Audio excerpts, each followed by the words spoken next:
Para darles una idea rápida de cuál es el problema de la acumulación, es en términos económicos, porque muchas veces toda la desigualdad social, política, económica y social, se refleja en cosas muy precisas, tiene números. Por ejemplo, la obesidad. Entre más desigual es una sociedad, más obesa es, más neurotizada, menos permanencia en el trabajo, menos retribuciones en los ingresos, más angustia por el retiro, menos pensión. Acaba de salir una publicación muy importante en donde se está demostrando, aún en las sociedades desarrolladas, que hay una gran división entre las sociedades desarrolladas. Unas tienen mejores calidades de vida que otras, y esas que tienen mejores calidades que otras las tienen porque son sociedades más igualitarias. Entre menos igualitaria sea una sociedad, menor calidad de vida se tiene, aun cuando sean sociedades que tienen resuelto problemas económicos. Por ejemplo, las sociedades más igualitarias del mundo pues son los países nórdicos de Europa, o Japón, Finlandia, Suecia, Dinamarca, son sociedades muy igualitarias. Tienen una enorme ventaja sobre otras sociedades que también son igualitarias o son racialmente homogéneas. Los japoneses son racialmente homogéneos. Y en un tren normal en Tokio para ir a trabajar, uno puede estar sentado junto al señor dueño de la Sony. Chile es un país en ese sentido socialista. Chile, las igualdades sociales no se distinguen a simple vista porque además hay homogeneidad racial. Pero sí tienen, obviamente, por eso cuando suceden estas tragedias nos asombramos de cómo responde una sociedad igualitaria, una sociedad homogénea a los fenómenos, a la guerra y a la posguerra, al crecimiento y a la tragedia. Esas sociedades son mucho mejores, tienen menos gordos, tienen menos problemas de retiro, mejores pensiones, más igualdad de los sexos. ¿Por qué razón? Pues porque son sociedades igualitarias. Es decir, no actúan sobre esas sociedades las fuerzas de la desigualdad. Esa fuerza, las fuerzas de la desigualdad van generando en las sociedades resentimientos terribles que van generando presión. Esa presión puede salir en forma de una revuelta, en forma de una rebelión o de una revolución. Es lo que les pasa a los países árabes actualmente. Los países árabes están en el proceso que nosotros vivimos en la independencia, de pasar de súbditos a ciudadanos, con diferentes tragedias, y con un sistema patrimonialista que le permite al soberano o al tirano o al dictador usar los recursos del país como le venga en gana, sin que los árabes pudieran protestar, porque su concepción no les permitía acceder a la ciudadanía exigente, en donde tiene que decir yo por qué estoy diferente de tú, o de ti, o de tú más allá. ¿Por qué tú eres un jeque y yo soy una apátrida? ¿O por qué yo ando buscando casas y tú tienes 27 palacios? Eso es el signo de la revuelta y de la revolución, es decir, del paso entre una revuelta, una rebelión y una revolución, cuando el pueblo comienza a decir, esto no es justo. O ya basta, que lo oímos hace varios años aquí. Cuando la gente llega a la conciencia de que ya basta y de que esto no es justo, entonces comienzan esas fuerzas, esas energías contenidas a encontrar una salida. ¿Cuál puede ser esa salida? Esa salida puede ser, como lo estamos viendo con los árabes, esa salida puede ser a veces pacífica, puede ser, digamos, civilizada, pero puede ser también violenta. Sí, tenemos los casos claros en donde, como en Túnez, fue una cuestión muy sencilla, aparentemente, al menos en las primeras etapas. No hubo gran derramamiento de sangre, y era muy claro que en Túnez la gente quería un cambio de régimen de gobierno. Por lo tanto, no era una revolución, no es una revolución, es una, en todo caso, una rebelión. Es una revuelta y una rebelión. Porque querían el cambio. Era un dictador que sencillamente se había apropiado de un país. Y lo corrieron. No tenían ni mayor sustento. Pero los tunecinos es un pueblo pequeño, pero educado. Eso es un ingrediente que está actuando en la base de todo este movimiento. Los árabes, en general, han accedido a la educación mucho más de lo que nosotros hemos accedido. O que han accedido todos los pueblos de Latinoamérica, a excepción de Argentina, o Uruguay y Cuba, ¿no? Pero todos los demás estamos mucho más atrasados en educar a nuestras juventudes que los árabes. Y, por lo tanto, la protesta sí es de gente educada, y sobre todo de gente joven, por la sencilla razón de que esos educados jóvenes no tienen horizonte y han sufrido una cadena casi interminable de vejaciones, de desprecios. Los desprecios y las vejaciones del que tiene con el que no tiene, del de arriba con el de abajo, son brutales. Pueden ser de las más descarnadas posibles, ¿no? De llamarle a la gente naco, ¿no? Por ejemplo, que significa no nada más un clasismo, sino una concepción racista que nos tenemos. Pero pueden ser cosas muy sutiles, culturales inclusive, muy delicadas, como decir, yo no me llevo con gente que no se sepa peinar, o no puedo convivir con los que se ponen glostora o con estos que se ponen el pelo así, no puedo. ¿Por qué? Pues porque están feos, o con los feos. Siempre ando buscando gente más bonita. Sí, son cosas muy sutiles que van generando en la gente resentimientos profundos. Mientras más sutiles sean, más resentimiento crean, y más tardan las sociedades en darse cuenta de que eso que les infligieron es un agravio que tiene que ser cobrado. ¿Por qué razón?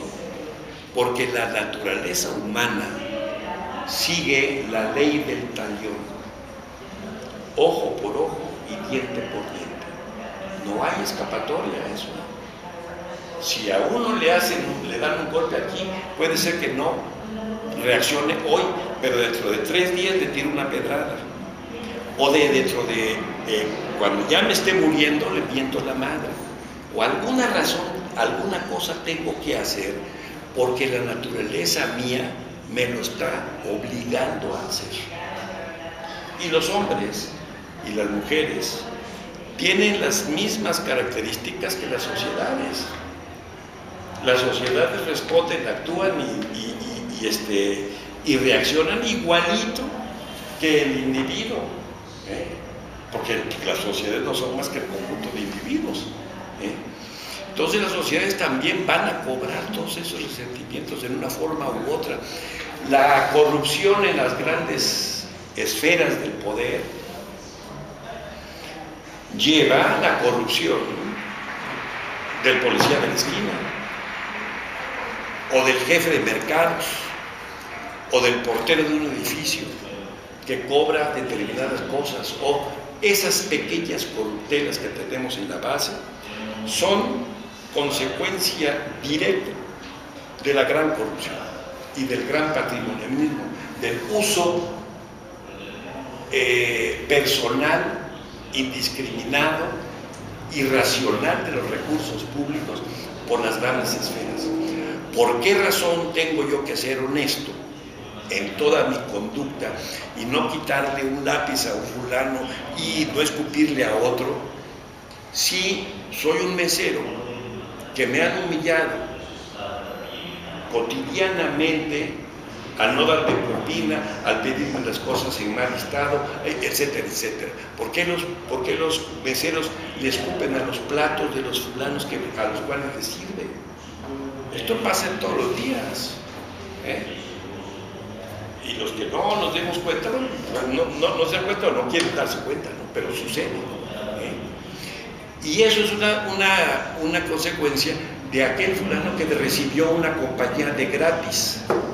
¿Por qué razón el poder nuestro le da a los señores Vargas de MBS una concesión del 2.5 de megahertz para que puedan poner ellos sus cadenas de televisión, si es una concesión que vale cuando menos 7 o 8 mil millones de dólares? Sí, imagínense el nivel de regalo que le hacen a una persona, o que quieren hacerlo, le hicieron, o por qué le regalaron al Teyusacero, por qué le dieron Telmex a Carlos Slim entre 600 millones de dólares, 300 puso él, 300 France Telecom, cuando después de 5 meses esos 300 eran 5 mil, 100 mil, 8 mil millones de dólares, y de allí viene toda la fortuna. ¿Por qué razón? Sí. ¿Cuál es la consecuencia de esos actos de gobierno? ¿Cuál es la consecuencia de esos actos de patrimonialismo corrompido? ¿Por qué alguien puede encaramarse en la presidencia sin haber ganado una votación? ¿Por qué el afán de trampear las elecciones? ¿Por qué esa compulsión de entregar nuestras riquezas a las potencias extranjeras? La minería es un ejemplo brutal.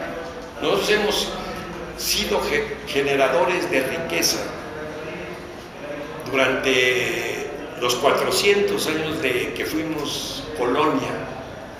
Fuimos el tercer país de todo el mundo que generó riqueza. ¿Saben quién fue el primer país que generó más riqueza del mundo?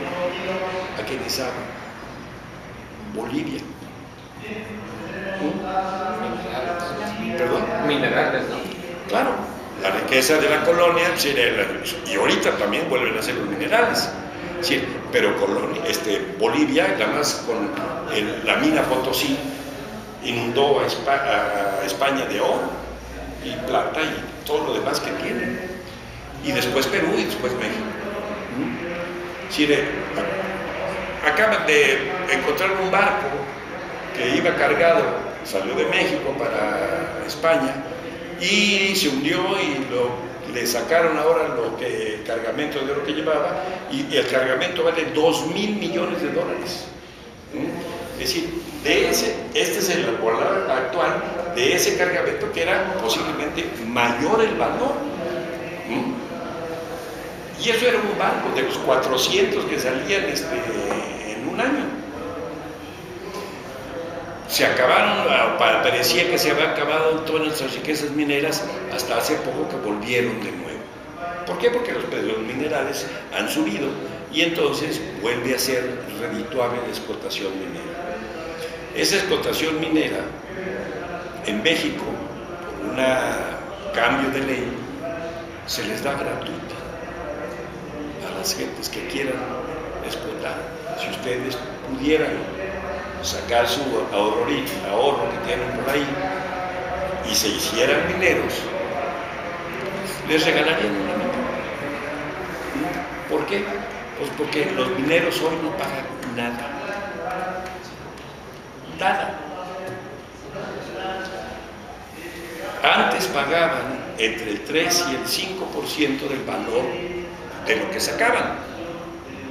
Pero por una ley que hizo Salinas, se les cambió ese impuesto por 5 pesos por hectárea.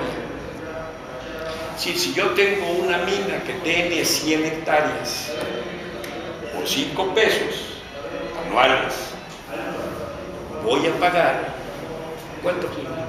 500 pesos por 100 hectáreas que me dan, porque ahí está la mina. Actualmente están concesionados más de 25,000 hectáreas de terreno en México. 25,000. Es decir, el estado de Chihuahua completo, que son propiedad de fundamentalmente canadienses.